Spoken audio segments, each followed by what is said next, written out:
Hello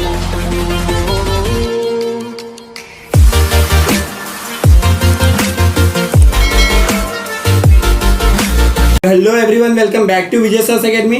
तो guys आज के इस लेक्चर में हम कवर करेंगे अपने ओसीएम का चैप्टर नंबर 2 के अंदर हम लोग ने ऑलरेडी 4 पार्ट तो कर लिया था। तो ये पर्टिकुलर वीडियो में हम लोग ट्राई करेंगे कि हम लोग 5th पार्ट कंप्लीट कर लें, जिसके अंदर हम लोग डायरेक्टिंग फंक्शन कवर करने वाले हैं। तो हम लोग ने स्टाफिंग फंक्शन 4th पार्ट तक कवर कर लिया था। तो स्टाफिंग का मतलब जैसे मैंने आपको बताया था रिलेटेड टू वर्कफोर्स, कि जो भी आपका वर्कफोर्स होता है कि आपका वर्कफोर्स कैसा रहना चाहिए कंपनी में, कैसे स्टाफ होने चाहिए ताकि आपका कंपनी ग्रो कर सके। तो इस पर्टिकुलर वीडियो में हम लोग देखेंगे कि किस तरह से आप डायरेक्टिंग करते हो। आपको जो अगला फंक्शन है वो है डायरेक्टिंग। तो डायरेक्टिंग के बारे में देखेंगे कि डायरेक्टिंग होता क्या है। तो जल्दी जल्दी इसका मीनिंग कर लेते हैं। मीनिंग आपको दिख रहा होगा स्क्रीन पे इस समय। Directing is a soul of management function. Directing होता क्या है, जो आपको मीनिंग दिख रहा है, directing is a soul of management. Directing किसी भी मैनेजमेंट का आत्मा है, यानी उसके बिना मैनेजमेंट पॉसिबल नहीं है। It is a process of instruction, guiding and communicating, inspiring. क्या है? इंस्ट्रक्ट करना। आप इंस्ट्रक्शन देते हो कि किस तरह से आपको कोई भी काम करना है, अपने वर्करों को इंस्ट्रक्शन देते हो।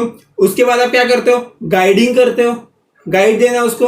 उसके बाद है आपका कम्युनिकेशन, उनको अच्छी तरह से कम्युनिकेट करो। आपको क्या काम करवाना है उनसे, वो कम्युनिकेशन प्रॉपर होना चाहिए। मोटिवेट करना उनको, और उनको सुपरवाइज करना भी उतना ही ज़्यादा जरूरी हो जाता है। अचीविंग अ प्री डिटरमाइंड गोल, आपका गोल जो है उसके पहले ही वो गोल को आप डिटरमाइन कर लो। उसके बाद क्या है? Directing is a continuous function. Directing एक कंटिन्यूअस फंक्शन है, वो चीज को अंडरलाइन कर लो आप। डायरेक्टिंग क्या है? कंटिन्यूअस फंक्शन है। Flows to lower level and of the organisation. Director is the person who shows the correct path as well as the guide. वो लाइन भी आपका इंपॉर्टेंट है। डायरेक्टर कौन होता है? डायरेक्टर एक ऐसा आदमी है जो आपको करेक्ट पाथ दिखाता है, यानी आपको किस रास्ते पे जाना है वो डायरेक्टर आपको दिखाएगा।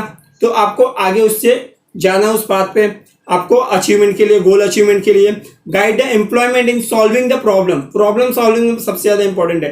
लाइक आपके ऑर्गेनाइजेशन में कोई भी प्रॉब्लम होगा, आप उसको सॉर्ट आउट कैसे कर पाओगे? अगर प्रॉपर डायरेक्टिंग होगी तो आप सॉल्व उसको कर पाओगे।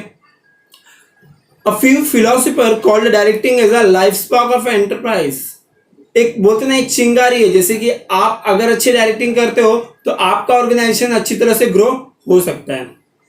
आगे इसके कुछ डेफिनेशन भी दिए हैं। जैसे हम लोग ने लास्ट डेफिनेशन स्टाफिंग का किया था, उसके अंदर हम लोग ने हैमन का डेफिनेशन देखा था। तो इस पर्टिकुलर फंक्शन में भी हम लोग हैमन का डेफिनेशन देखेंगे, ताकि आपको नाम याद रखने में प्रॉब्लम ना हो। आप एक जन का नाम याद रखो, 2 डेफिनेशन लिख लो। तो इसके अंदर देखते हैं डेफिनेशन क्या है डायरेक्टिंग का। Direction consist of process of technique. क्या है डायरेक्टिंग? क्या है? एक तरीके का प्रोसेस है, एक तरीके का टेक्निक है। कैसा टेक्निक है? Utilising issuing. क्या? Utilising in issuing instruction. इसको यूटिलाइज किस लिए किया जाता है? ताकि आप इंस्ट्रक्शन इशू कर सको, सामने वालों को इंस्ट्रक्शन दे सको। इंस्ट्रक्शन देना है आपको, इंस्ट्रक्शन देने से, और making a certain that operation are carried out as plan. जो भी ऑपरेशन आपका हो रहा है, जो भी काम आपका हो रहा है, वो अकॉर्डिंग टू प्लान होना चाहिए। यानी पूरे प्लानिंग के साथ अगर काम होगा तब जाके उसमें बेनिफिट होने वाला है। तो आपको ये सिर्फ एक डेफिनेशन याद रखना है, ताकि आप ये डेफिनेशन को आप अच्छी तरह से क्या कर सको, याद कर सको और एग्जाम में लिख सको। आगे है आपका इंपॉर्टेंस ऑफ डायरेक्टिंग, जो कि ज्यादा इंपॉर्टेंट है एग्जाम पॉइंट ऑफ व्यू से। जैसे मैंने बताया था, प्लानिंग, ऑर्गेनाइजिंग, स्टाफिंग, डायरेक्टिंग और कंट्रोलिंग। ये आपको 5 फंक्शन है जो आपको एग्जाम पॉइंट ऑफ व्यू से अच्छी तरह से याद रखने हैं।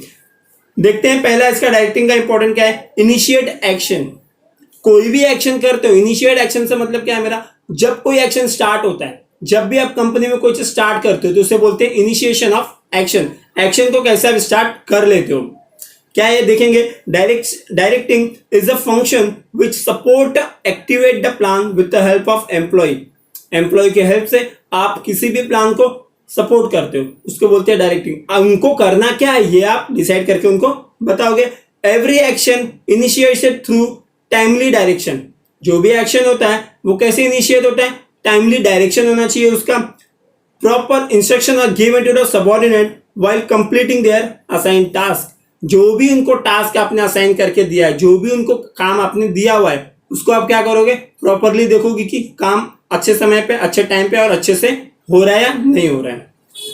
आगे है आपका मैनेजर डायरेक्ट सबऑर्डिनेट। मैनेजर क्या करता है, सबऑर्डिनेट को डायरेक्ट करता है, जो आपका जो लोअर लेवल का आदमी है उसको डायरेक्ट करता है कि काम को किस तरह से करना चाहिए। आपका सेकंड इंपॉर्टेंस है इंटीग्रेटेड एफर्ट, यानी मिलके सब लोग, इंटीग्रेटेड मतलब मिलके एफर्ट करना बहुत ज्यादा जरूरी हो जाता है। Communication is one of the element of direction. Communication एक एलिमेंट है डायरेक्शन का, मतलब कम्युनिकेशन के बिना डायरेक्शन पॉसिबल नहीं है, क्योंकि आप लोगों को बोलोगे नहीं तो डायरेक्ट कैसे करोगे। It help in integrating the effort of all the employ. जितने भी एम्प्लॉय सबके इंटीग्रेटेड एफर्ट होने चाहिए।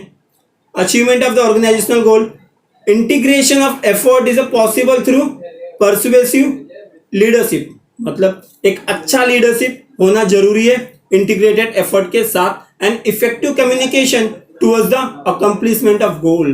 एक इफेक्टिव कम्युनिकेशन होना चाहिए। कम्युनिकेशन काफी अच्छा होगा तब आप अपने गोल को आसानी से अचीव कर पाओगे। थर्ड पार्ट है means of motivation. While directing the subordinate there are opinions also considered.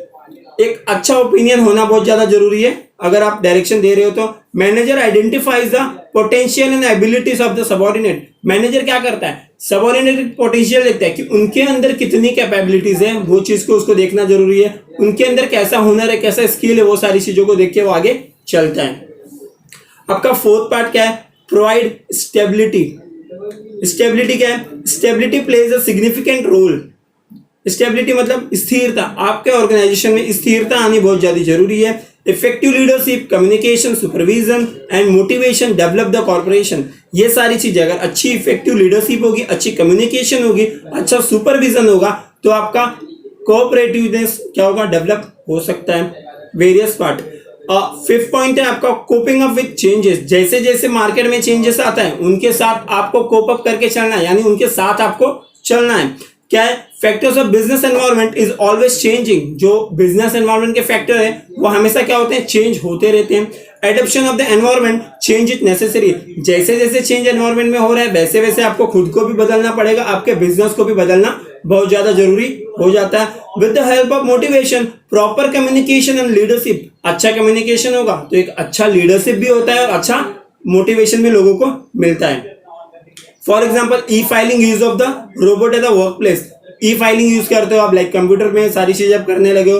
Robot use करते हो आप मैन्युफैक्चरिंग सेक्टर में, तो ये सारी चीजें क्या चेंज हुआ, आपका जो डायरेक्शन है वो चेंज हुआ according to the environment. Sixth point क्या है, इफेक्टिव यूटिलाइजेशन ऑफ रिसोर्सेज। आप रिसोर्सेज को कितनी अच्छी तरह से यूज कर लेते हो सबसे ज्यादा इंपॉर्टेंट हो जाता है। ये भी कैसे पॉसिबल होगा, अगर अच्छा डायरेक्शन देते हो अपने एम्प्लॉय लोग को। अगर एम्प्लॉय लोग को अच्छा डायरेक्शन मिला तो वो लोग काम काफी इफेक्टिव तरीके से करेंगे। जो रिसोर्स में वेस्टेज है वो नहीं होगा। अब रिसोर्स में वेस्टेज नहीं होने का मतलब क्या है कि आप अपने रिसोर्सेज को काफी अच्छी तरह से यूज कर पा रहे हो।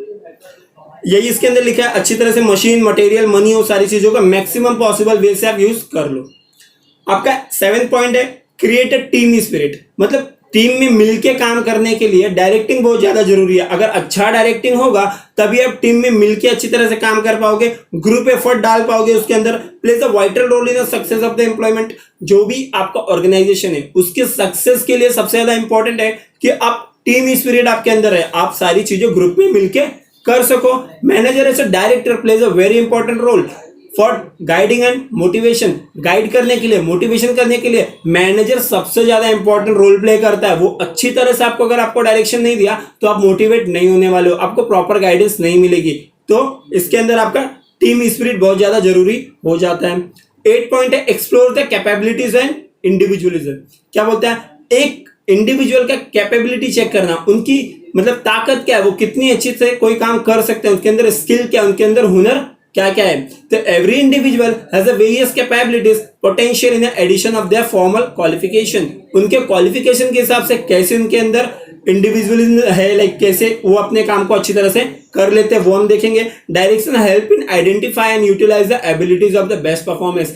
डायरेक्शन के अंदर ये एबिलिटी होती है कि सामने वाले के पास कितनी कैपेबिलिटी है, कितना स्किल है, वो सारी चीजें हम पहचान सकें, उनसे हम अपना काम करवा के ले सकें। गाइज ये पूरे का पूरा जो आपका इंपॉर्टेंस है काफी लंबा है, तो आपको लेक्चर अगर फास्ट लग रहा हो तो प्लीज आप यूट्यूब में स्लो का ऑप्शन देता है, आप उसको स्लो करके आप वीडियो को देख सकते हो, क्योंकि चीजें फास्ट हो जा रही है, लेकिन अगर थोड़ा सा स्लो करके आप देखोगे तो चीजें समझ में आ जाएंगी। वैसे आपको स्पीड के साथ अगर मेंटेन कर सकते हो तो आप ऐसे वीडियो भी देख सकते हो।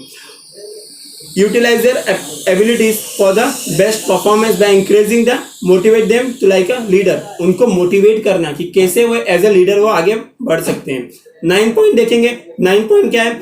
Increase efficiency level. Efficiency level को बढ़ाना. Guidance and motivation is gives us a subordinate to perform a best their level. अपने लेवल पे बेस्ट तरीके से वो काम कर सकते हैं. इन्हीं इंक्रीज इफिशियंसी लेवल मतलब उनका काम करने का तरीका काफी अच्छा हो जाएगा अच्छे डायरेक्शन के वजह से.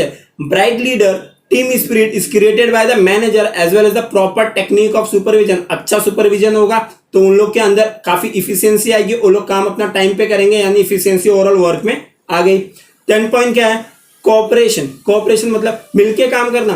Cooperation is a necessary for smooth flow of organisation. किसी भी ऑर्गेनाइजेशन का अच्छे से चलने के लिए कोऑपरेशन होना ज्यादा जरूरी है. कोऑपरेशन मतलब सब लोग मिलके काम करने चाहिए. एक दूसरे में प्रॉपर एक अच्छा तालमेल होना बहुत ज्यादा जरूरी है. कोऑर्डिनेशन होना बहुत ज्यादा जरूरी हो जाता है. It should be created by the manager. ये चीज कौन क्रिएट करता है? ये चीज मैनेजर क्रिएट कर देता है. Director from the top level, middle level, lower level, जितने भी लेवल के मैनेजर हैं वो सारे लोग के बीच में अच्छा कोऑपरेशन होना चाहिए किसी भी ऑर्गेनाइजेशन को ऊपर जाने के लिए.